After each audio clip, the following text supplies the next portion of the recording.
Purim is my favorite holiday. I mean, truthfully, it's probably everyone's favorite holiday, and certainly it's your inner child's favorite holiday. Now, the story of Purim is filled with good guys and bad guys and beautiful princesses and wicked kings, so it's a lot of fun to tell. And it's important that we know because it's a modern day story. It's a story of politics, a story of romance, and most importantly, it's the story of the hidden hand of Hashem. In this entire book of Esther, nowhere is God's name mentioned. Everything that takes place, all the events that take place are all hidden under the guise of normalcy, nature. As a matter of fact, from the beginning of the story until chapter 2 is 9 years have passed. If we wouldn't have had our sages write down the story, we wouldn't even know how to connect the dots. I'm going to give you a little background. Where and when does this story take place? So we know that way back when, the Jews had the temple. Surely you've heard of it. If you've heard of the Western Wall, then you've heard of the temple. That was one of the walls that surrounded the temple. And during the 400 plus years that the temple stood, the Jews were in their prime. We had respect. It was an earned respect because we were on a high spiritual level.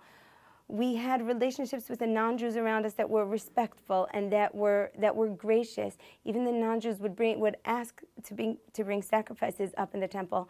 And we had a kind of a closeness with God that came from being at our spiritual best.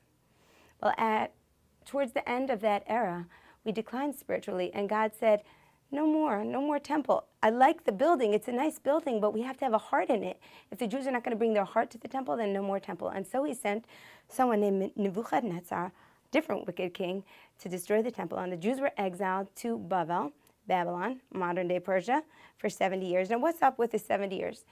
There was a prophecy that after 70 years, the Jews would be returned to their homeland. Everyone knew about this prophecy. The question was, when did the 70 years begin? We think of World War II. When did World War II really begin? Did it begin when Hitler started to make rules? Did it begin when the shops were closed, or did it begin when the concentration camps opened? Who knows? So too, back then, they weren't sure when the 70 years began, but there was kind of a buzz in the streets that after 70 years, something was going to happen. They'd already seen plenty of miracles. They knew well enough the Jews' relationship with God that something was going to happen and the Jews would be returned to their homeland. That is the opening of our story. The King of Shushan, his name was King Ahasuerus. He actually was king from Hodu to Kush, kind of a mass world leader. He was king over 127 provinces, and he made a calculation that the 70 years were over, and so he made a big feast. At this feast, he wore the garments that the priest wore in the Holy Temple that he stole from the Jews, and the goblets that he used were all from the temple. He used those vessels as if to say, like, oh, check it out. I'm going to stay king for a long time because, the Jews aren't going anywhere, and as a matter of fact, we even have their holy vessels right here, and I'm the one in charge. He had a throne made, especially custom-made like King Solomon. It took years to make. It's a very complicated, magical throne with lions that roared, tremendous things. So he was showing off at his party. And after his 180-day feast with all ministers from around the world, he made another feast. And at this feast, he invited the people of Shushan. It was a week-long feast, open to the public. And that included the Jews of Shushan. Now, what was that about? You would think 180 days is enough time to party. So why did he make another party? Well, it turns out like this. He had a little fear in the back of his head, when you just want to cover all your bases, and he got some advice. If you get the Jews to sin, then they'll for sure not go back. There's no way their God's going to accept them again. All you got to do is get them to sin, set up a scenario where out of their own free will, don't force them to do anything. They get into another spiritual rut, and they will not be returned to their homeland. So he made another party. He invited everyone. He served kosher food. And what did the Jews say? They said, we have to go. The king invited us. I guess we should go. I mean, it's kosher food. Isn't that okay? Well, we all know how that went down. Jews went to the party, and the circumstances were right for them to sin tremendously. There was women there. There was just an overflow of materialism and opulence, and they were mixing with all kinds of not nice people. Now, during the time that the Jews were making the decision, should we go, should we not go, their great leader, Mordecai, said, don't go. I'm telling you, this is bad news. Don't go. And I think sometimes, well, what if I was back there in Shushan? Would I have gone?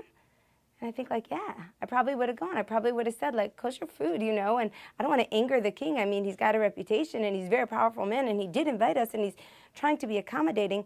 So how do we know that what the Jews did was wrong? The answer is we know because shortly after this, they were seriously punished, almost punished, as we'll see from the story. This teaches us a lesson. A person is accountable only to God for their actions.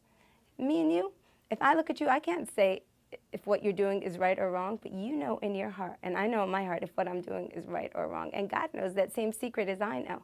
So even though if I was back then, I would have thought, oh, I'm having great intentions. I must go. I want to do the right thing. I want to respect the king. I want to be very patriotic. This story teaches us that there's a point of truth that every person has inside of themselves that they need to listen to.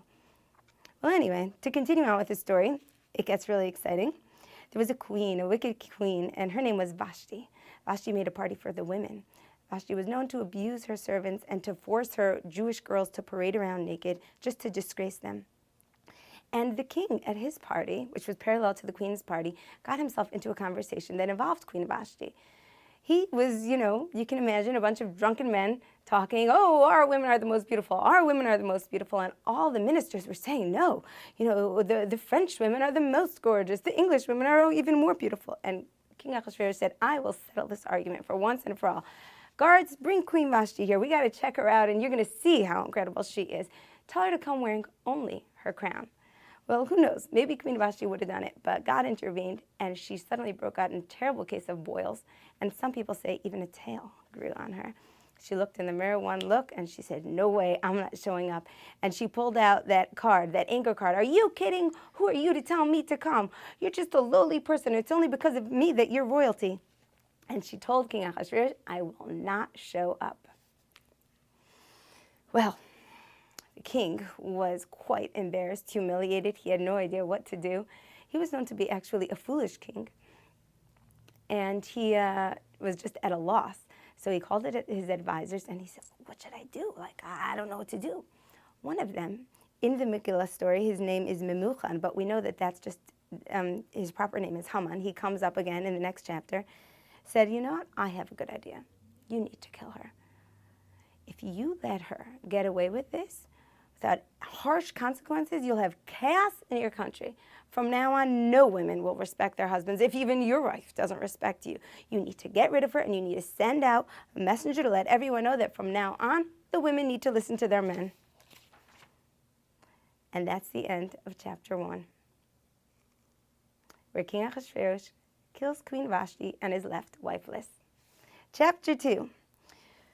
Well, everything settled down, and King Ahasuerus suddenly remembered what he had done to Vashti. His anger was abated, and he had no wife, and he was lonely. So he called his advisors again, and he said, well, what should I do? I'm getting kind of lonely. I kind of regret that. And they said, no problem. Let's make a beauty pageant. You'll have your choice of beautiful girls. We'll get the most beautiful girls from the whole entire country, and you'll get to choose. And now we meet Esther. Who was Esther? Esther was the daughter of Mordecai, Mordecai the righteous man. We're going to call him Mordecai Hetzadik. And Esther was orphaned when she was a young girl, and some say that she was Mordecai's niece. Some say that she was married to him. Some say that he just took care of her. And she was a beautiful girl. Now, this is interesting. Some say that Esther was indeed so beautiful that they took her to this beauty pageant, and some say that she had actually an inner beauty, but outwardly she was not very beautiful. She was more greenish, the Medrash says, but she had a kind of inner grace that appealed to everyone. And the Medrash also comments on Esther's beauty that, you know how every country, every nationality has their own standards of beauty, their own things. Some countries love, big noses, big ears, big hair, little hair, light skin, dark skin. Esther had a kind of beauty that appealed to everyone, which was kind of miraculous. And that came from her inner goodness. And she was taken against her will to the palace of the king, where she joined the harem. And this was how it was done. Now, these girls, don't forget, they were at a time when there was no deodorant, there was no, there was public bathhouses. If they were just going to be taken from their houses, they weren't going to be in great shape. They didn't have those little nifty nail clippers. I don't know what they used for toothbrushes, right? So these girls had to be gotten into good shape for royalty before they ever met King Ahasuerus. And so they joined his palace for a year at a time, all of these girls, 6 months in oils and 6 months in cosmetics until they were fit for a king. Esther had that same treatment. And during that time, Mordecai never left the palace gates. He always hovered around. He wanted to take care of her, make sure he inquired after her welfare. He was very, very serious when he said to her, Esther, whatever you do, do not tell them that you're Jewish.